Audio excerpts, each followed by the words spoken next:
Thobal District Police Commando da leiba mioi amana Thobal District Hospital gi gate ki opposite da leiba pharmacy amadagi Nongmei Utlaga nisa oina sijinaba yaba Hidak Louraga Peisa piramnaba Hairubada Nongmei na Kapke Touramle hairi Police tagi fangba pawasi na hai thodok asi ngarang numidang pung 8 makhairom tarakpada duaida Lanjenba pharmacy da thokibani pharmacy aduda bolero registration number MN05A5525 asida lakpa mioi ama changlaglaga tablet japis piu hairakpada masigumba hidak asidi nisa oinasu sijinaba oibana leiti haina pikide hairi tungda mioi aduna pharmacy manungda changlaglaga hidak thamliba mayam adugi maraktagi escoril syrup loktoklaga thaktokhibani Madugi Peisa Hairubada Nongmei Louraga Kapke Touramle hairi Pawasina makatana hai thodok asigi matangda pharmacy mapu takhelamba Vidya Kumarina Thobal Police report tawrakpadagi Nongmei utuna pharmacy dagi hidak lauruba mioi adu Thobal Police na Thaktokhre pharaba mioi adudi Churachandpurgi N Molhoi village dagi Lungjangam Lungdim chahi 38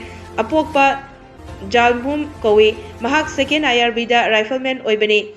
Hauzina Thobal Commando da attest tawduna leibani hairi Thaktokhre asigi matangda Thobal Police na case ama su Thaktokhre hairi